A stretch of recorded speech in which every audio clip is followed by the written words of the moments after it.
പ്രമുഖ കോൺഗ്രസ് നേതാവും കായംകുളം നഗരസഭ മുൻ ചെയർമാനും സഹകാരിയുമായിരുന്ന അഡ്വക്കേറ്റ് CR ജയപ്രകാശിന്റെ അനുസ്മരണ ദിനാചരണം സൗത്ത് ഈസ്റ്റ് മണ്ഡലം കോൺഗ്രസ് കമ്മിറ്റി സംഘടിപ്പിച്ചു.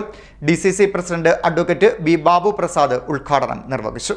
ജില്ലയിലെ പ്രമുഖ കോൺഗ്രസ് നേതാവും കായംകുളം നഗരസഭയുടെ മുൻ ചെയർമാനും സഹകാരിയും നിരവധി പ്രസ്ഥാനങ്ങളുടെ സാരഥിയുമൊക്കെയായിരുന്ന അഡ്വക്കേറ്റ് CR ജയപ്രകാശിന്റെ അനുസ്മരണ ദിനാചരണം കായംകുളം സൗത്ത് ഈസ്റ്റ് മണ്ഡലം കോൺഗ്രസ് കമ്മിറ്റിയുടെ നേതൃത്വത്തിൽ നടന്നു. പ്രതീക്ഷ ഇമ്മാനുവൽ ഓൾഡ് ഏജ് ഹോമിലെ അന്തേവാസികൾക്ക് വസ്ത്രവിതരണം നടത്തിക്കൊണ്ട് അനുസ്മരണ പരിപാടിയും DCC president advocate B Babu Prasad ഉദ്ഘാടനം ചെയ്തു. രാഷ്ട്രീയ പ്രവർത്തകരും പൊതുപ്രവർത്തകരും ഒരുപോലെ മാതൃകയാക്കേണ്ട വ്യക്തിത്വമാണ് ജയപ്രകാശിന്റേതെന്ന് B ബാബു പ്രസാദ് പറഞ്ഞു. പക്ഷേ ഏറ്റവും ചെറുപ്പത്തിൽ തന്നെ ഏതാണ്ട് 16 വയസ്സുള്ളപ്പോൾ തന്നെ KSUവിന്റെ നേതാവായി പ്രവർത്തനം തുടങ്ങി. അദ്ദേഹം മരിക്കുന്നത് വരെയും നിരന്തരമായി ഒരിക്കൽ പോലും സംഘടനാ പ്രവർത്തനം മടുത്ത് പിന്മാറുകയോ അല്ലെങ്കിൽ സ്ഥാനം കിട്ടാത്തതിൻ്റെ പേരിൽ ഒരു പ്രാവശ്യം സ്ഥാനം കിട്ടിയില്ല എന്ന് പറഞ്ഞ് പ്രവർത്തനം നിർത്തി തിരിച്ചു പോവുകയോ വീട്ടിലേക്ക് പോയി വേറെ പരിപാടി നോക്കിക്കളയാമെന്ന് വിചാരിച്ച് അല്ലെങ്കിൽ പ്രാക്ടീസിനകത്ത് മാത്രം കേന്ദ്രീകരിക്കാമെന്ന് വിചാരിച്ചിട്ടില്ലാത്ത ഒരു നേതാവാണ് അദ്ദേഹം എന്ന് പറയുന്നത്. അദ്ദേഹത്തിൻ്റെ ജീവിതത്തിനൊരു നൈരന്തര്യമുണ്ട്, ഈ പൊതുജീവിതത്തിനൊരു നൈരന്തര്യമുണ്ട്. എപ്പോഴും അദ്ദേഹം വെള്ളത്തിൽ പിടിച്ചിട്ട മീനെ പോലെ അദ്ദേഹം ഈ പൊതുപ്രവർത്തനത്തിൽ അദ്ദേഹം അതിങ്ങനെ സ്ഥിരമായി അദ്ദേഹം അതിൽ തന്നെ മുഴുകി പോകുന്ന ഒരാളായിരുന്നു. അതുകൊണ്ട് തന്നെ അദ്ദേഹത്തിനൊരു സാധാരണ MLA ആകുന്നതിനേക്കാളോ അല്ലെങ്കിൽ ഒരു MP ആകുന്നതിനേക്കാളോ ആയ ആളെക്കാട്ടിൽ കൂടുതൽ ബന്ധങ്ങൾ അദ്ദേഹത്തിനുണ്ടായിരുന്നു.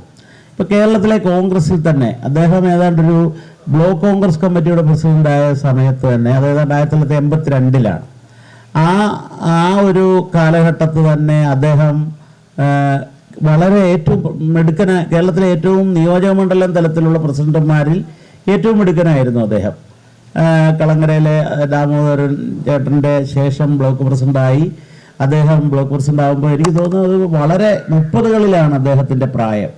അന്ന് കായംകുളം നിയോജകമണ്ഡലത്തിലെ കോൺഗ്രസിന്റെ പ്രവർത്തനത്തിൽ അദ്ദേഹം കാഴ്ചവെച്ച ആ സംഘടനാ പാടവം മണ്ഡലം പ്രസിഡന്റ് ബിജു നസറുള്ള അധ്യക്ഷനായി. കഴിവും അദ്ദേഹത്തിന്റെ ആ ദൃഢനിശ്ചയത്തോടു കൂടിയാണ് എനിക്ക് കായംകുളം നഗരസഭയുടെ കൗൺസിലർ ആകാൻ പറ്റിയത്.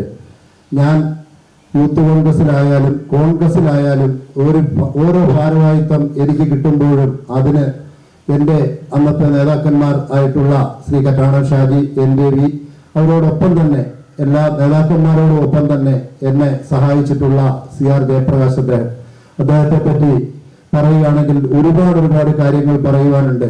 അദ്ദേഹം എവിടെങ്കിലും ഒരു സ്ഥലത്ത് പോകുമ്പോൾ ഈ ഇളയവനായി എന്നെ കൂടെ കൊണ്ടുപോകുമ്പോൾ എത്ര വലിയ നേതാവായാലും ഇത് നമ്മുടെ ബിജു നസറുള്ളയാണ്, അയാൾ ഇന്ന പോസ്റ്റിലിരിക്കുന്നു എന്ന് പറയുന്നു. അങ്ങനെ കായംകുളം നഗരസഭയുടെ ചെയർമാനായിട്ടിരുന്ന സമയത്ത് ഈ കായംകുളത്തിന് തന്നെ ഒരു മാതൃകയായിരുന്നു. ഇവിടെ സോഡിയം വേപ്പർ ലാമ്പ് കായംകുളം കണ്ടത് തന്നെ അഡ്വക്കേറ്റ് CR ജയപ്രകാശ് കായംകുളം നഗരസഭയുടെ ചെയർമാനായിട്ടിരുന്ന കാലത്താണ്. അഡ്വക്കേറ്റ് CR ജയപ്രകാശ് കായംകുളം നിയമസഭയിൽ മത്സരിക്കുമ്പോൾ അദ്ദേഹം വിജയിക്കേണ്ട ഒരാൾ തന്നെയായിരുന്നു. അദ്ദേഹത്തിന്റെ പ്രവർത്തനം കൊണ്ട് ഒന്നും തന്നെയല്ല അദ്ദേഹം പരാജയപ്പെട്ടത്.